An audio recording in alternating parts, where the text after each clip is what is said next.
Olá, gente querida, tudo em paz com vocês?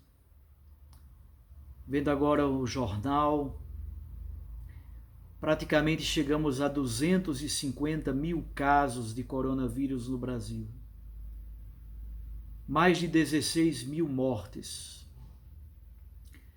Não são números, não são estatísticas, são pessoas, são famílias que choram, padecem, pessoas que estão com medo. Quero me solidarizar e orar, sobretudo, pelas pessoas que estão na linha de frente do combate ao coronavírus, os hospitais, tantas situações, mas também por outros tantos profissionais. Quero orar pelos bancários. Alguns amigos bancários sempre me pedem orações, estão na linha de frente, atendendo milhares de pessoas todos os dias, colocando-se em risco. Orar por aqueles que cuidam da água, da energia, da internet, do gás, tantos outros serviços essenciais. Deus os abençoe e os proteja. O evangelho de hoje, dessa terça-feira, dia 19 de maio, é de João, capítulo 16, versículos 5 a 11. Naquele tempo disse Jesus aos seus discípulos: Agora parto para aquele que me enviou. E nenhum de vós me pergunta: para onde vais? Mas porque vos disse isto, a tristeza encheu os vossos corações. No entanto, eu vos digo a verdade. É bom para vós que eu parta. Se eu não for, não virá até vós o defensor. Mas se eu for, eu vou-lo mandarei. E quando vier, ele demonstrará ao mundo em que consistem o pecado, a justiça e o julgamento. O pecado, porque não acreditaram em mim. A justiça, porque vou para o Pai, de modo que não mais me vereis.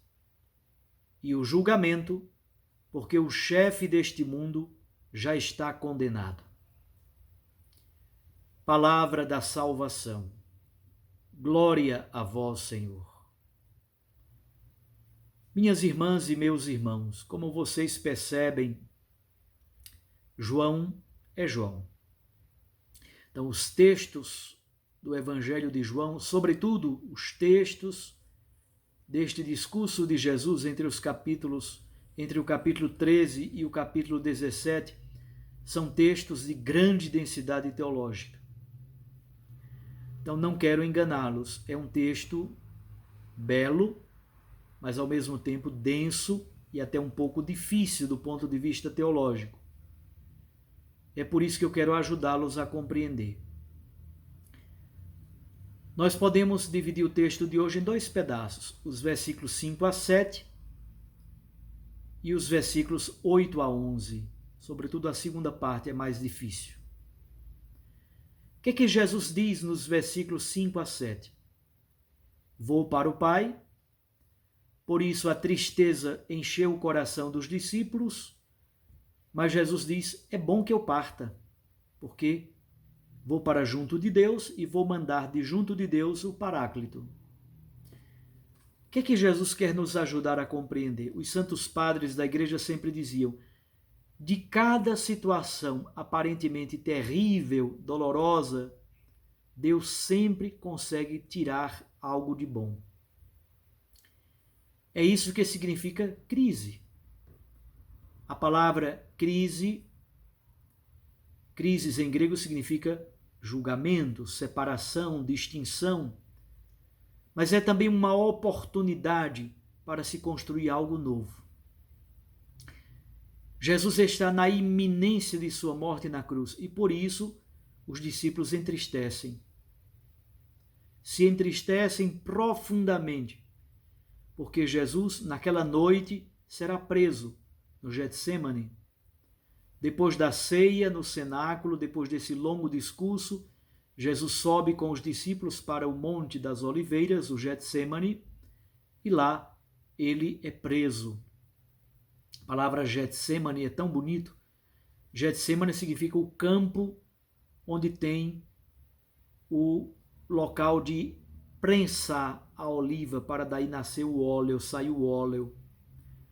Jesus como que será moído, será macerado, será pisado, será espremido na prensa da dor.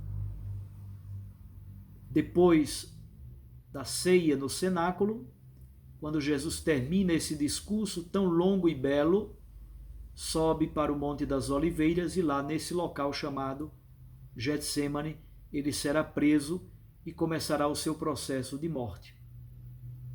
Uma justiça má e pecaminosa condena o inocente à morte.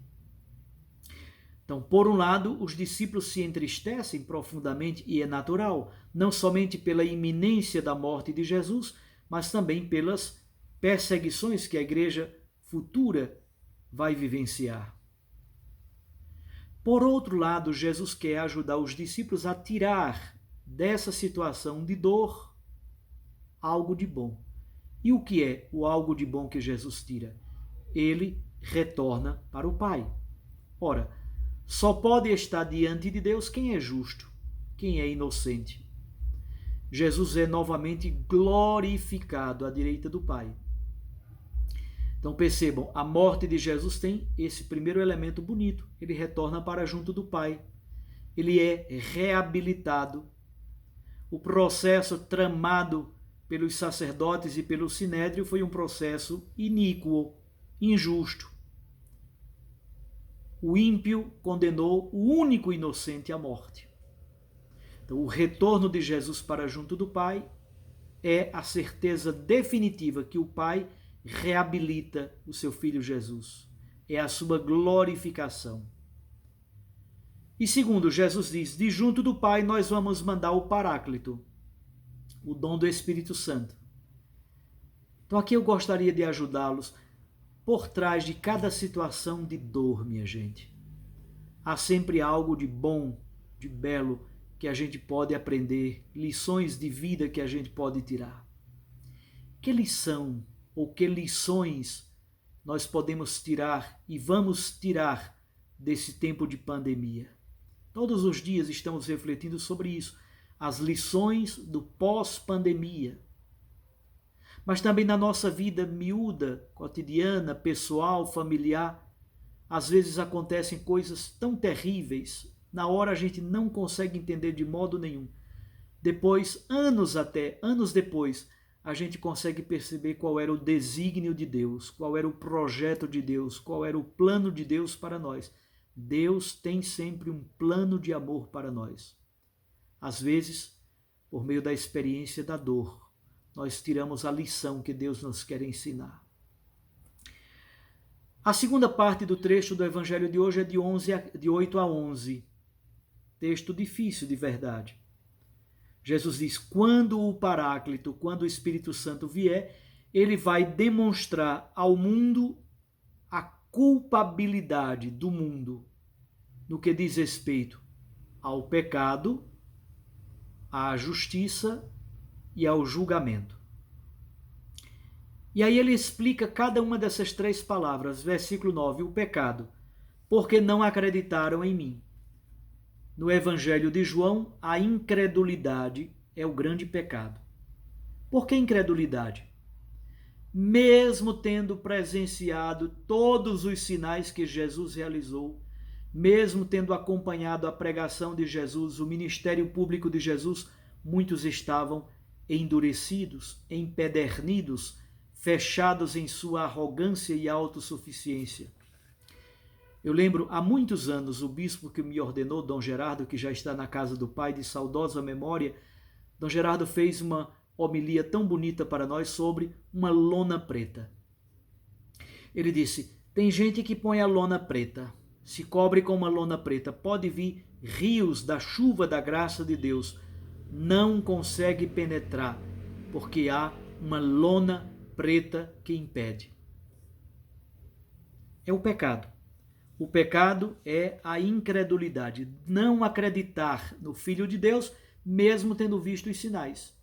É a arrogância, a empáfia, a autossuficiência, fechados e empedernidos, endurecidos, para não acolher a graça de Deus que passa em nossa calçada. Segundo, a justiça, porque vou para o Pai. Acabei de explicar. Por que se revela plenamente a justiça? Porque Jesus retorna ao Pai. Ora, o raciocínio é muito simples. Só pode estar diante do Pai quem é justo. Assim diz a Sagrada Escritura.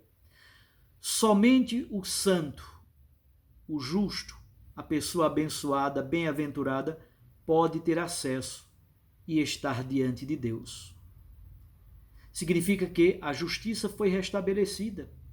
Se Jesus fosse ímpio, como disse a justiça que o condenou à morte, ele é culpado, ele é ímpio, ele é iníquo, ele é tudo de mal. Se ele de fato fosse isso, ele não retornaria ao Pai.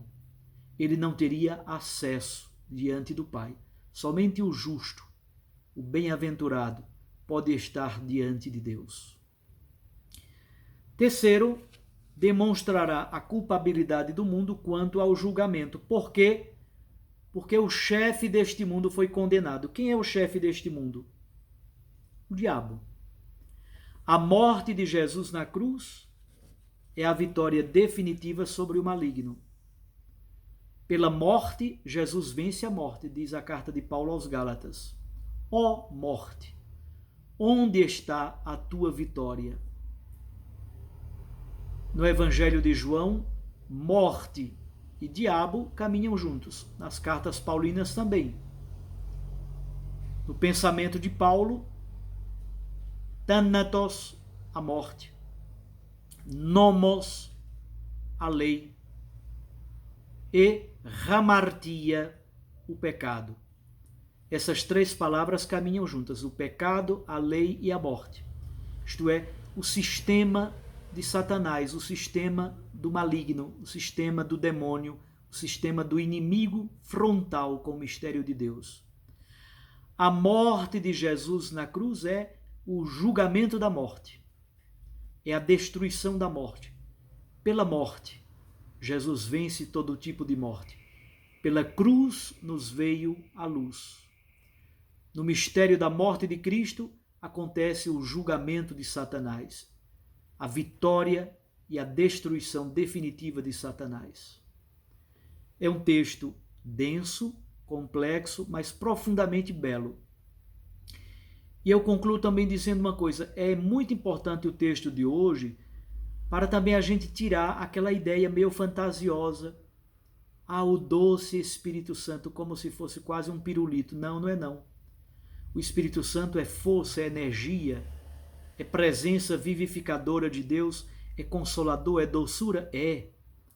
Mas o Espírito Santo também é essa vitória profunda e definitiva, demonstrando o pecado do mundo que se contrapõe ao projeto de Deus. É o espírito do juízo, do julgamento, da justiça e da derrota definitiva daqueles que se opõem aos desígnios, aos mistérios e ao propósito de Deus. É bom que Jesus retorne ao Pai.